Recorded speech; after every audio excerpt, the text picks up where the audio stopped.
Amrita, Bhakti, here's a question for you. Mirror, mirror on the wall, is English the best language of them all? this is embarrassing because I want to answer this in Marathi, but that's not what we agreed on for this podcast.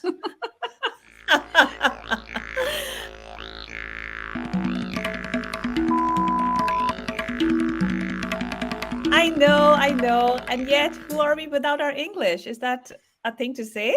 Amrita and I are both professors of English literature.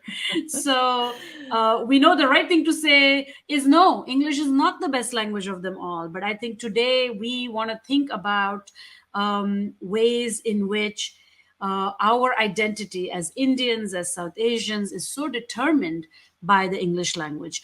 And of course, we're both fluent in a few other Indian languages. I'm fluent in Marathi as well as in Hindi for the most part. And I also learned Gujarati as a kid, also learned Telugu. So, I think, but the truth is that our education was in English.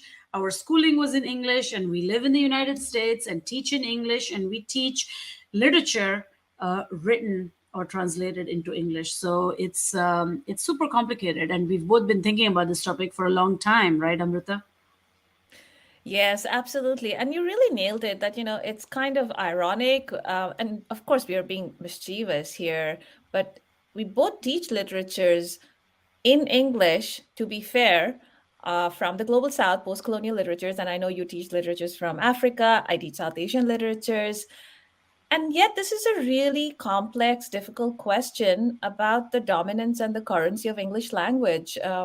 Where, how does it intricately combined with our identities, as you mentioned, in the Indian Mm-hmm. subcontinent, and has so many different complexities of caste, of class, of our professional worlds, all coming together in this one Mm-hmm. language. Right. Right, absolutely. And of course, as I said before, the answer is always going to be no. Is English the best Yes, language of them all? Of course not. that's But it is an not. established fact that English does dominate our professional lives, job opportunities. It's just the thing that parents do if they want their children to succeed. Right, try to get them in an English medium school, and then move forward like that. I So. completely agree with you. And, I'm thinking back to our childhood schooling days when I was Mhm. learning vernacular um, Bangla to read and write. And yet there was this thrust that I needed to be really, really good in English. That was Mhm. always the undercurrent, the subtext that was playing out underneath it all. Yeah, yeah, and it's so embarrassing when someone isn't. Or I still remember like the parent supremacy, right? Yeah. There are the parents that speak good English, and they're very considered very posh and respectable, and then there are the parents who may not be speaking as well, and that's a little bit of an embarrassment, in the school playground.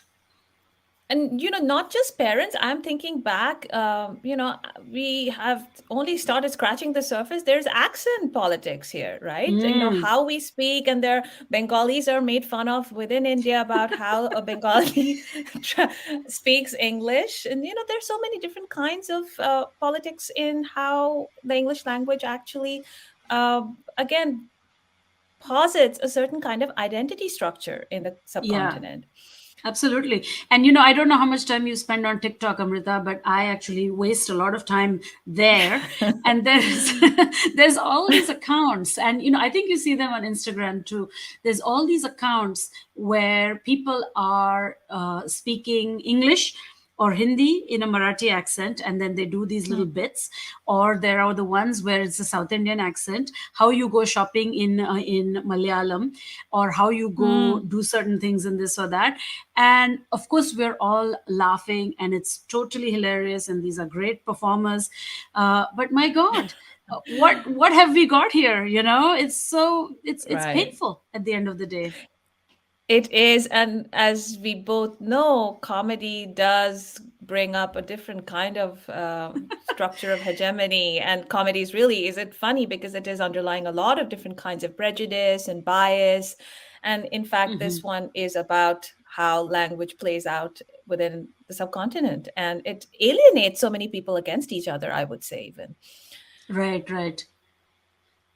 I mean, I think for us to get at this debate, is English the best language of them all? Which is not the question at all. The question is, what do we No. do with this English language supremacy? How does it play out in movies, in TV series, in our daily lives, in every other way in India as well as in the diaspora where we are?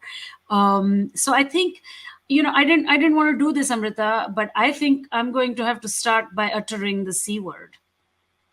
Wait, the C word you said? Yeah, but you have such a dirty mind. I'm just talking about colonialism. Oh my goodness, of Okay. course. The big Yeah, bad C word of colonialism. Yes, we must talk about the colonial legacies that has got us where we are here today, right? Yes, yeah. 1835 is when the Minute on Education was passed, and they said Hmm. all the money has to go into English education. And the empire, literally, the document has this line about creating a class of persons, Indian in color and blood, but English in taste, in opinion, in morals and intellect. I mean, we can start writing a decolonial essay on this, just that. Mm. But it's frightening in how it has then trickled down into who we are today. Right. And I guess our guest today is Daisy Rockwell, who has been translating from Hindi and Urdu and is an acclaimed translator. And she's American. And I think she's going to have to weigh in on where we are today. But this thing you're talking about, the Minute on Education from 1835, is reminding me a little bit about, reminding me of, the late Irfan Khan did that fabulous film. I'm forgetting now what it's called, but it's like it's a family, and the and the wife is very keen that her child only go into an English language school. Do you know which film I'm talking Oh, about? oh my goodness. Yes, it is a really good film. It's Angrezi Medium you're talking about, right? Oh, okay, yeah, yeah. Yeah. Yes. It's a sad film. It's actually a reminder of the brutal reality that we live in today. It's the language snobbery in the most brutal form. Hmm. And I'm remembering the late Irfan Khan also mentioned in an interview at that point that we are more conscious of speaking English than any other country in the world. When Is that he true? was that's a very sad reality, isn't that, Bhakti? Do you agree? Is this true? This is very depressing, and of course, we are the culprits here with our own English language training and literary training, and doing this podcast in English. Do you think it's true? I mean, to a certain extent, I would say, I actually do agree that we are very conscious of speaking. But, again, why is it so is very important a question to ask at this point. I mean, because Hmm. jobs, the dominance of professional lives, about getting a certain kind of job, about having a certain kind of status, unfortunately, in India, everything is related to how we present ourselves in this language. Hmm. And we have seen so many different spaces, even in films and Bollywood, that there are people who don't speak the language so well. They're looked down upon and they're made fun of. So it's a Hmm. deeply sad truth that we have come to. I know, and I think yeah, I think this is true, and I'm trying to think of like this coolness factor. When I was growing up, Yeah, like yeah. it's cool, right? Like it's also cool to say, if you're in a kind of Western education sort of structure in India, it's also cool to be like, oh, I don't watch Bollywood movies. I only watch like Mm, Hollywood stuff, or like to yeah, always be looking out west, to always yeah. be engaging with the West. And I'll be Mm, very honest. I mean, I was very much a teenager in a mm, Catholic all girls school. And no, I didn't listen. I didn't buy cassettes of Bollywood music. Oops, I just said cassettes. It means everyone will now find out that I'm 200 years old. Oh, It's true. goodness. I know. So, I don't remember ever buying cassettes of like a Bollywood music, even though I know them. I know the music. I did watch the movies. But Yeah. it was not cool to be like, go out shopping and not buy your Madonnas and your George Michaels or your Michael Jacksons or whatever those tapes were at the time. I Mm, think it might be slightly different in cities that are not Bombay. In Bombay, there's a particular intensity around kind of English language as a unifier language. And, mm, there's just, it's not clear that, because it's such a kind of migrant city where people come from all over India, mm, there isn't an imperative to learn Marathi. And I don't know if that's mm. different in Bengal, Amrita. I mean, you can say more, or in Delhi, for example. I don't Mm. know. Well, I have lived in both spaces as a child. I lived in Calcutta and then my family moved to Delhi. And in both spaces, the English language operated in similar, but in, sometimes in different contexts. I'm thinking, there's the construction of the Bengali elite, very English Mm, speaking, definitely in Delhi. When I was older and urban youth, I was experiencing the exposure to college crowd. It was all English. So there is this currency of the coolness of the teenagers and the college mhm. going crowd to use English in a very specific way. So, what makes me sad is I've obviously participated, as you're talking about the music and the buying. I knew the dominant Bollywood songs out there. I would even sing along. But when it came to my friend circle, there was this sharing of the Pink Floyd. I'm also 200 years old, as you can see. So, Hey, big love to Pink Floyd. Come on now. yes, exactly. Yeah, But what is sad about this is it does tell us about the elite constructions of class, about also religion and caste that are intertwined, right? I mean, how hmm, we speak the language also gives away a certain kind of caste and religious absolutely. determinations, and that's frightening. And then I there know. is bias and prejudice along with that. I know. It's so true. And did you feel, because I'm trying to think of when I became really conscious of this issue. I mean, of course, part of it was, when I moved to the US to do my undergrad and I did my PhD in the US as well, English was the good thing. It was good that I was good in English, right?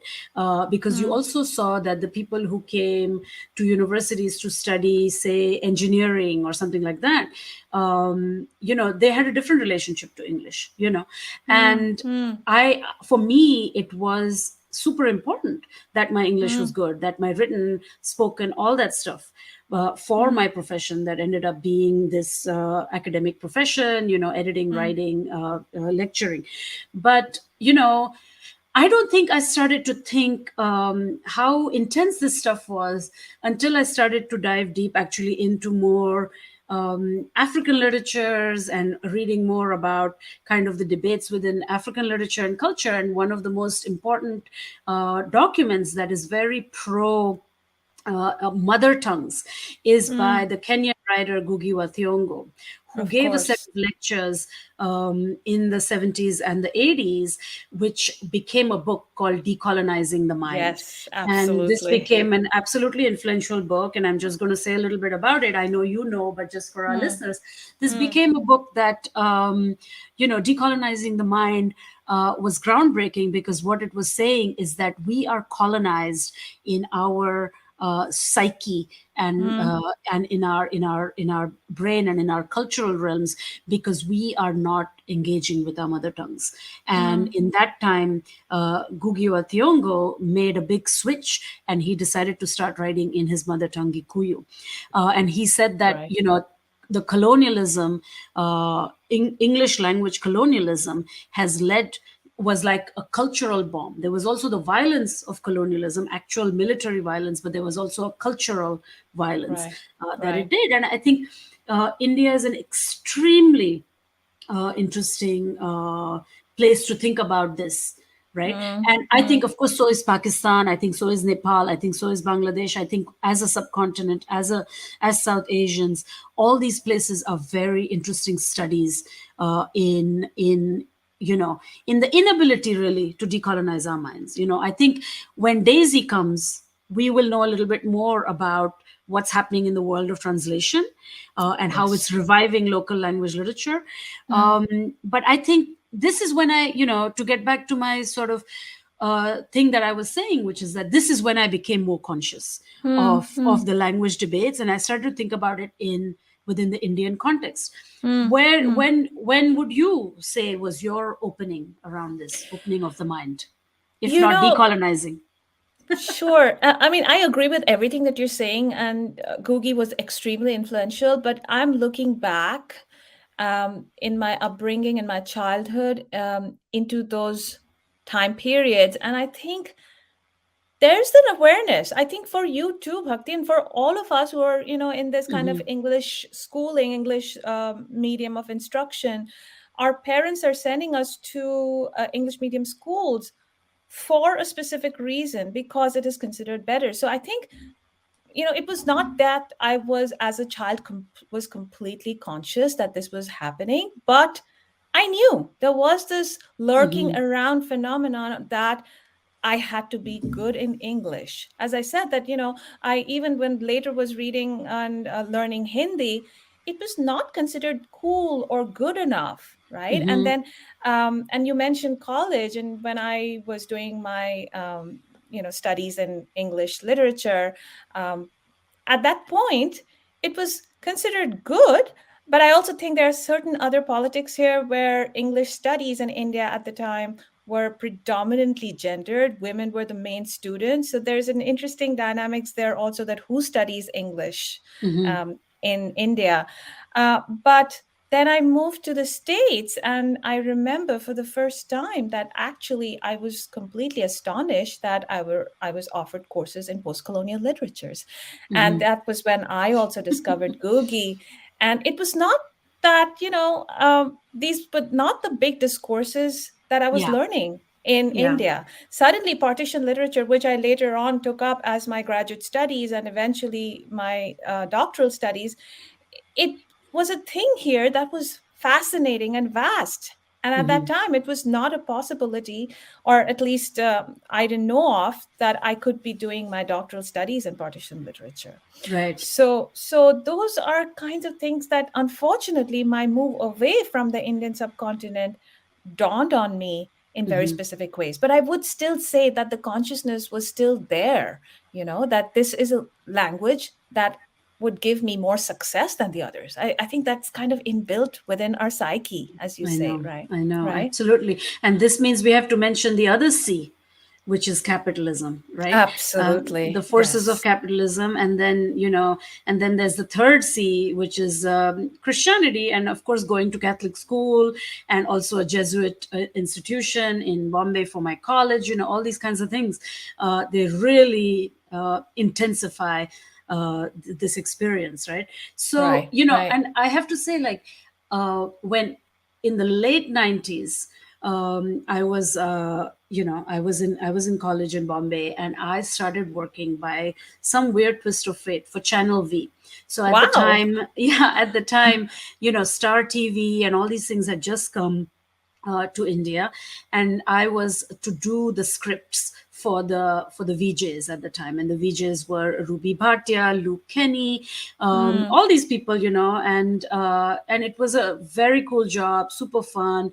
And what happened? I worked there for about 2 years, and what happened over time is that they realized that this English language scripting, this very mm, Western mm. approach to music, because the whole idea was to bring us like American pop music, Right. Right. and it was suddenly not, they were not getting the Indian populations that they wanted, which are the people who Mm, are not well versed with this stuff. So the pressure on me at the time was to start writing in what was called Hinglish, to include right. more street phrases and things like that. And I couldn't do it because, first of all, Hindi wasn't my language. It Mm. wasn't what I spoke at home. I spoke a combination of Marathi and English at home, and I couldn't do it. And so at that time, it felt like now we're moving to something else. Are we moving to a more ethno nationalist understanding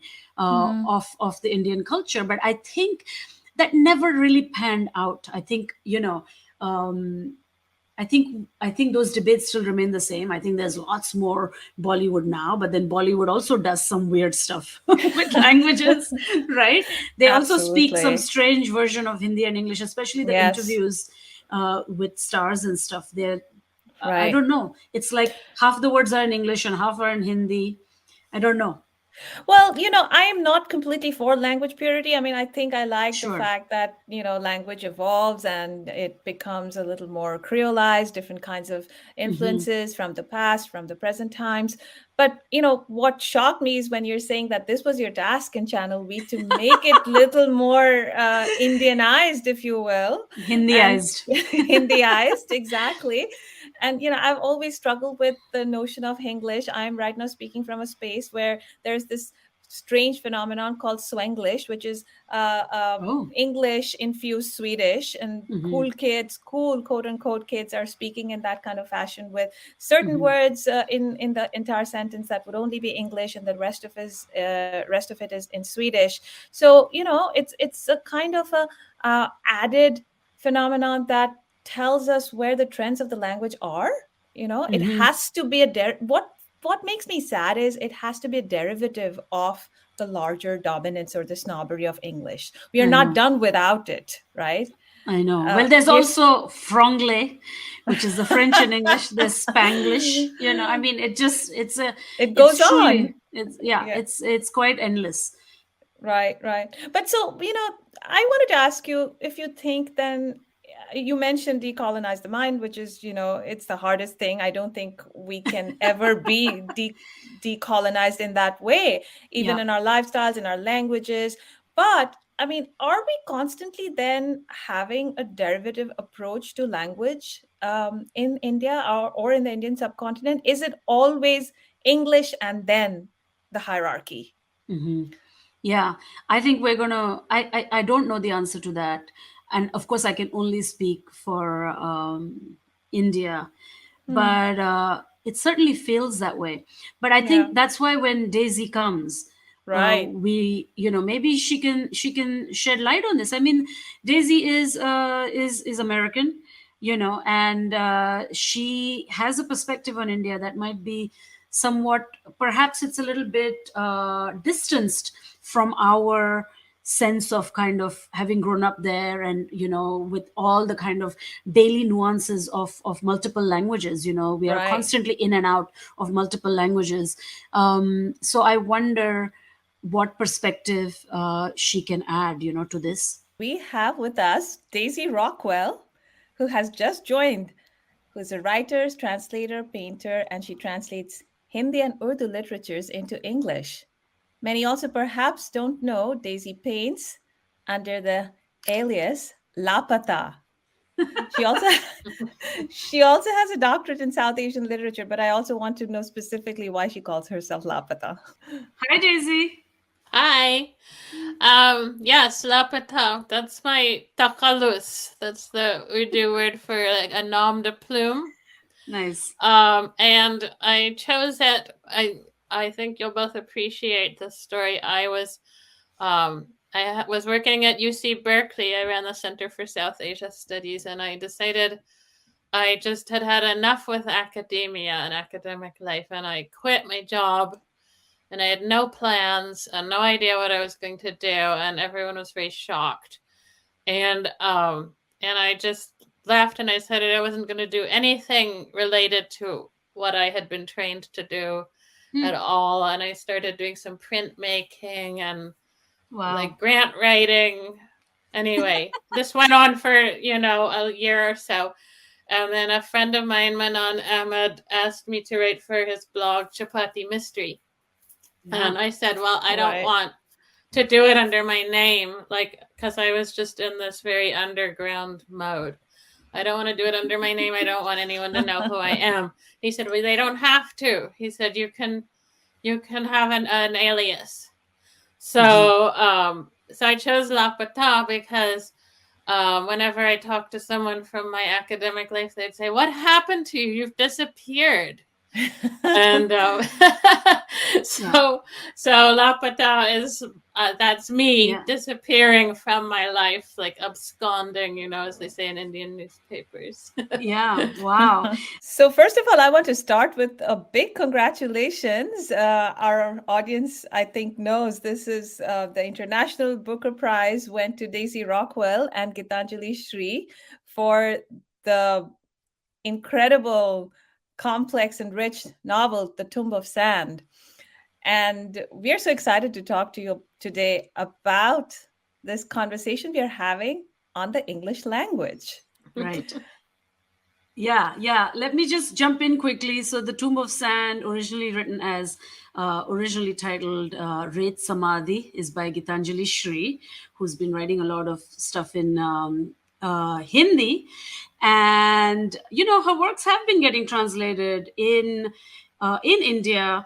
But it seemed like it wasn't until the big International Booker Prize that we really began to confront, all these translations happening from Indian languages into English, South Asian languages into English. And I think, our topic today, of course, is, Daisy, a very strange question we've asked ourselves, and we know that the answer is no. So we are running with mirror, mirror on the wall. Is English the best language of them all? Bhakti said something important before, that is it the translation that has put these literatures on the map, without which we would not be hearing about them at all. Mm-hmm. Yeah, right. But that's true. So I think maybe I want to start by asking a different question. What do you think of the South Asian language literature landscape generally? I mean, is English getting people's attention, or is there a scene where the English is just an interruption? It's not really doing anything, that there exists a vibrant scene anyway? Well, I think pretty much all the major languages have a scene. Mm-hmm. And that where English is kind of, an irritant. And you'll see a lot of authors say, even be pretty political about how, it's a difficult thing for them, because they will say, I don't care if I'm translated into English. Like, I'm interested in my own language. I write in Tamil and I love Tamil, and I'm writing for my Tamil readers, or whatever language. But then, of course, this, like, they see what happened to Gitanjali or something like that, and this level of notoriety that can be drummed up is amazing. And of course, then the idea is not just reaching English readers, but once you have an English translation, it can become a bridge to other translations, because it's harder to find, the person that knows Tamil and Polish or something like that. But once your translation gets into English, it can be, the English translations are often used as a bridge into other languages. So it's just it unlocks all these possibilities of worldwide domination, something like that. Mm-hmm. Gitanjali, remember the Amul board, Amul butter? Yes. You girls know, you wonderful, talented women got a full Amul billboard called Gitanjali when she won. Yes. That was the highest praise. Yeah, that's world domination. I agree. Yeah. But I'm also wondering, this is a question for you, Daisy, but both of you can weigh in. I mean, what happens to readership within India of vernacular languages once these fiction writing get translated into English? Are we losing regional readers of the language itself who are now going to go and read the fiction in English? Does that happen too? Yeah, it could happen. But English already has such an enormous like hold on the subcontinent and on the whole region, as you said. So, like, whether or not an English language translation exists of a novel is immaterial to the whole thing. But what we've seen with Tomb of Sand, which is actually very, very exciting, is a lot of people going back to Hindi. And I can't tell you how many people have said to me, I haven't read Hindi since class 10. Wow. And I'm so slow and I'm so bad. But I decided I was going to read it. And sometimes they're even openly sort of hostile to my translation and say, like, I tried reading your translation, but it just felt wrong. And so I went back to Hindi. And but I'm like, yay, good, do it. Right? Because like I love the idea that my translation would get all these people who had never even considered reading in Hindi for the last 20 years to suddenly open up a Hindi book, and it's become like a fad. It's actually trendy to do that. Wow. Right. Yeah. And I was also thinking while you were speaking so eloquently about the English language being a bridge language to these literatures, that in a way the translated works that you are doing, that you're working on, is also putting vernacular languages from the Indian subcontinent in a larger world map, which would not have been read before. For, both of us, me and Bhakti, are literature professors, and I definitely know that I am putting in a lot more translated works into the syllabus than before, and that's a very exciting thing. Absolutely. Yeah, it is, because you capture so many more voices, that way. Yeah. Though it is a bit funny sometimes, we know, fine, English may have a certain supremacy, right? But there's also the debate about Hindi in India.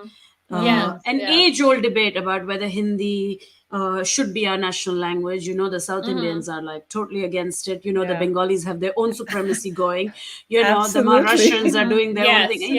So, and it's funny now with all these awards and new festivals like highlighting translated work, and I'm talking within Europe and North America, within the outside of India, and now we're hearing marginalized literatures from India are being translated. Look at Daisy and Gitanjali, right? Yes, I know. It's so funny. I mean, what do you make of that?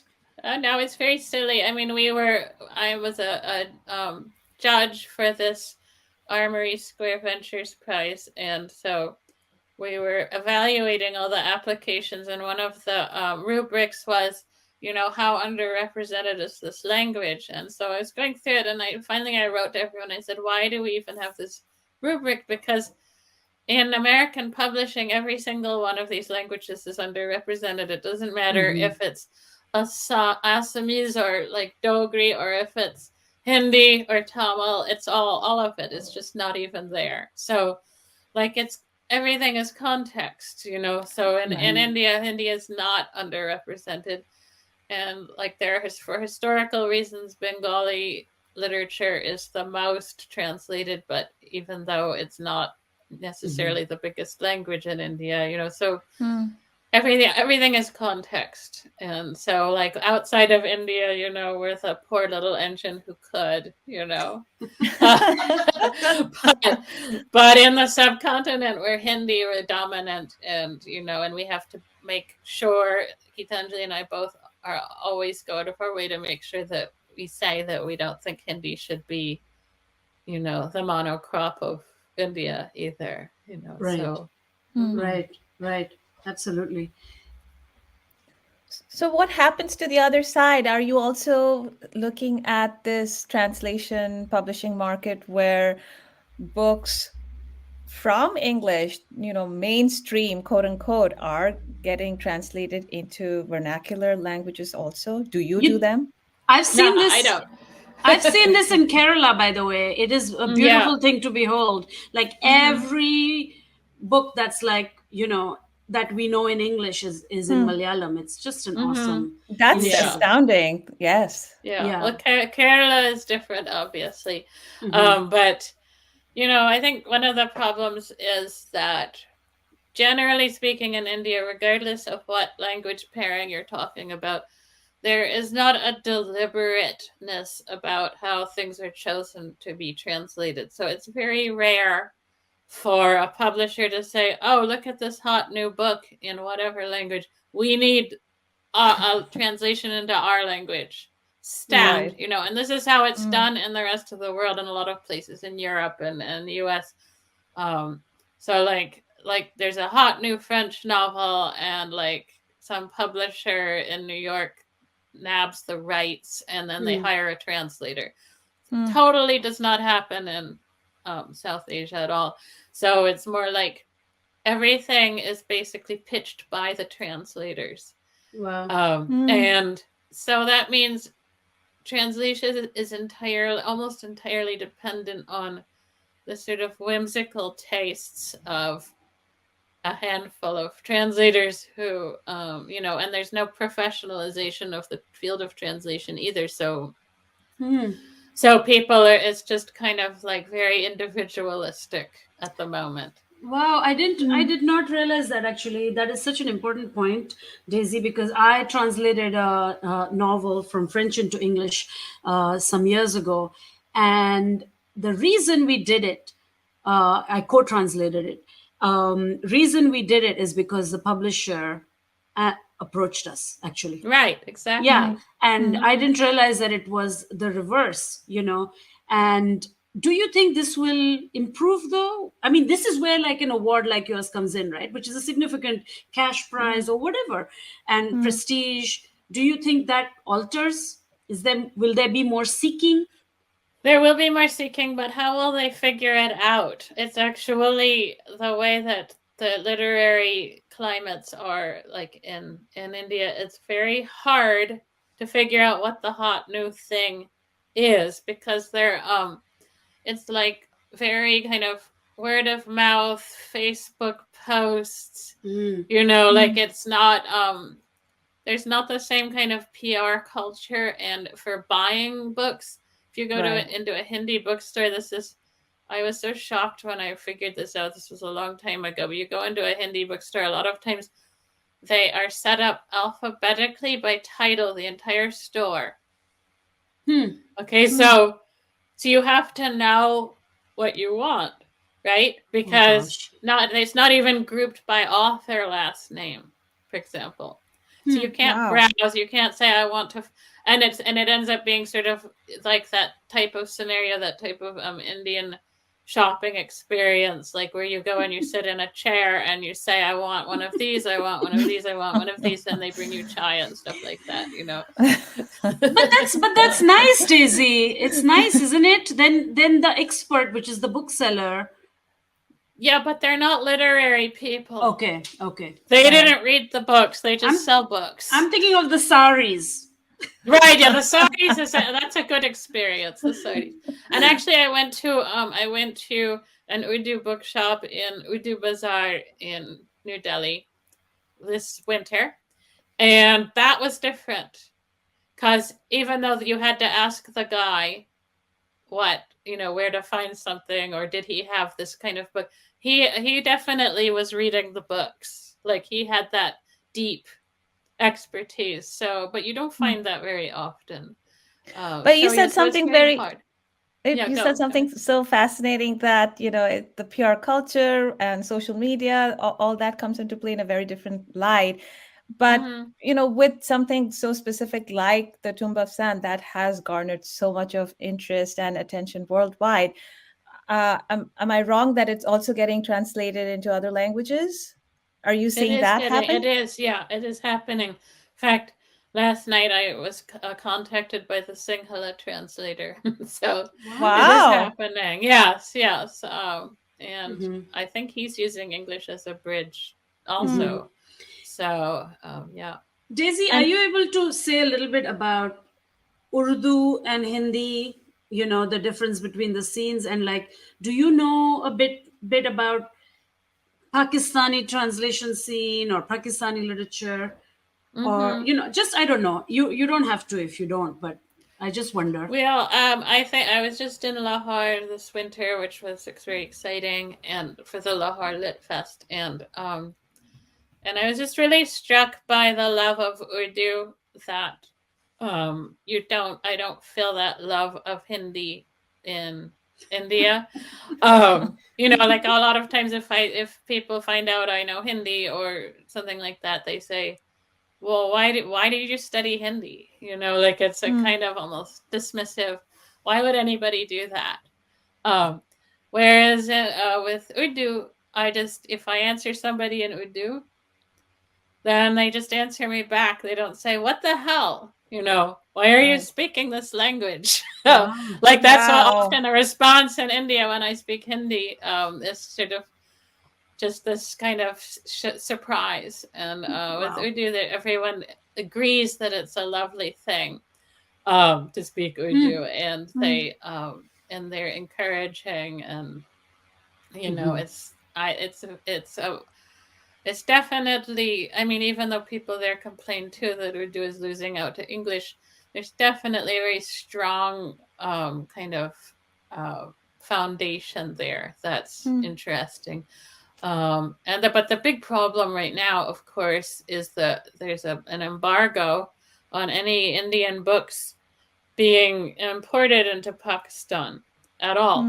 So a lot of us are really stuck because, for ages, you could publish with Penguin India, even a translation of a Pakistani novel, and it would immediately get exported to Pakistan and no problem. But now, like when I was in Lahore, Pakistan was literally the only country in the world where you could not buy Tomb of Sand. So cruel.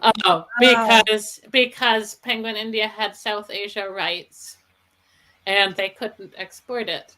So so it's really bad in terms of the translation scene, because what are you supposed to do? The Pakistan market is very small.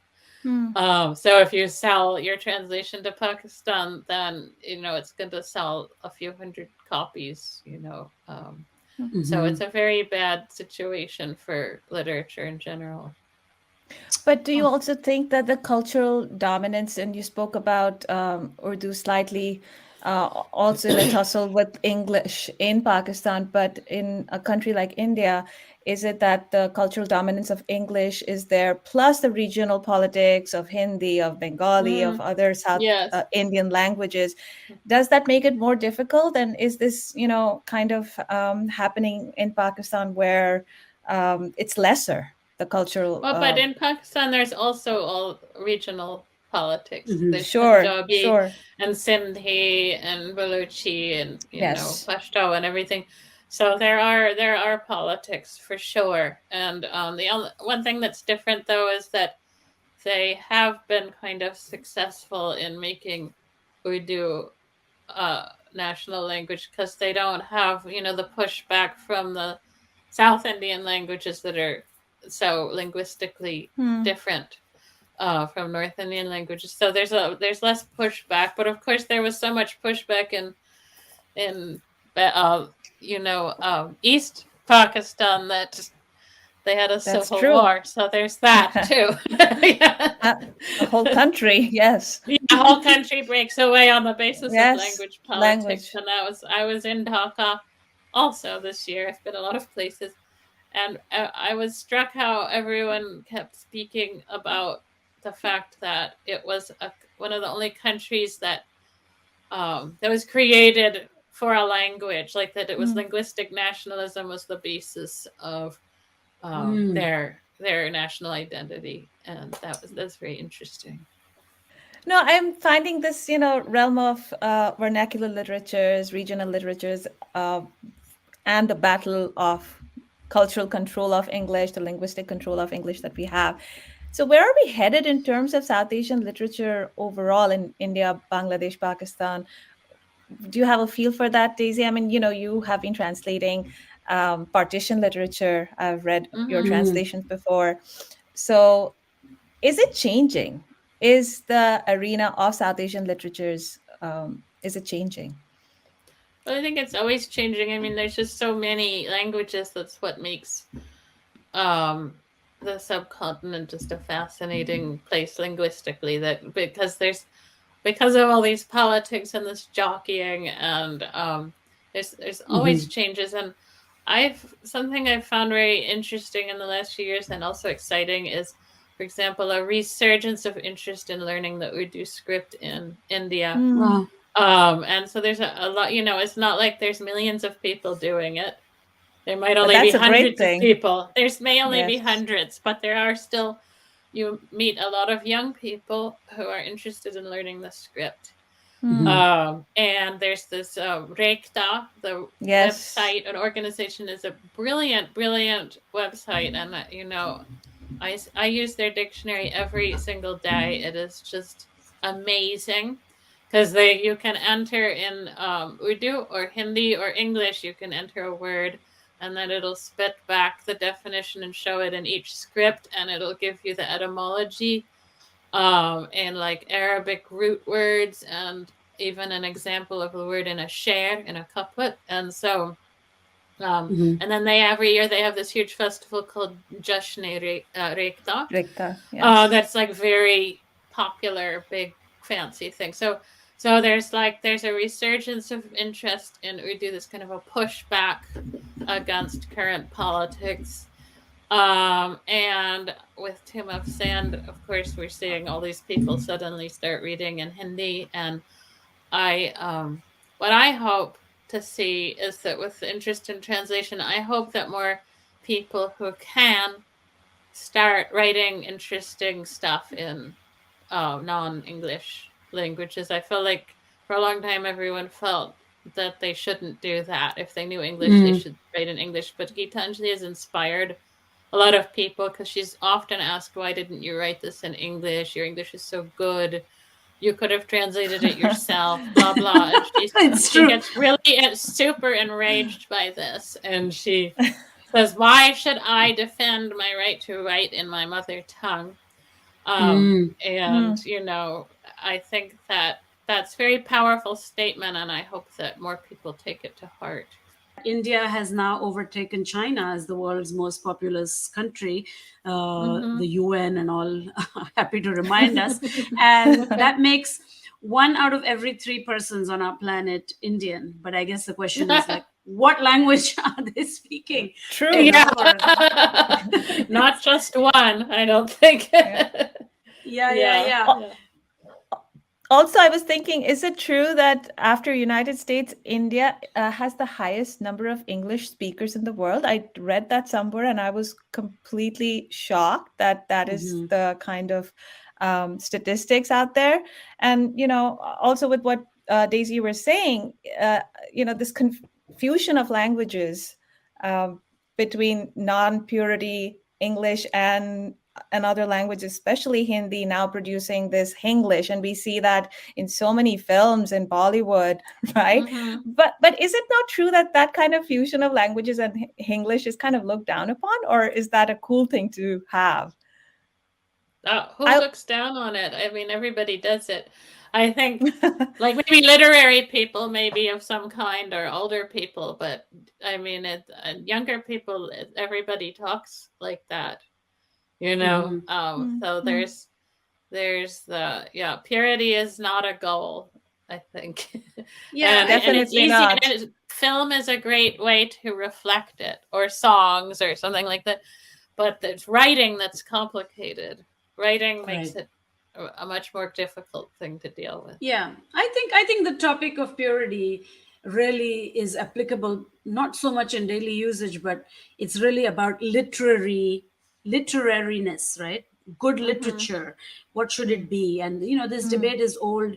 Both Amrita and I teach post-colonial literature, and there's a constant thing, right? Is it are we sitting with the pure version even of English, or Yes. is the sullying a resistant and important thing around it? So I think it's a complicated question.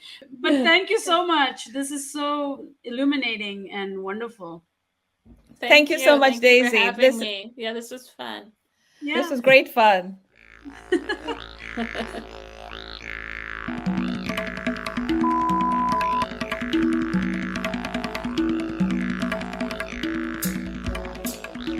We'll be back on The Wire next week with another question, another exciting guest, and more conversation.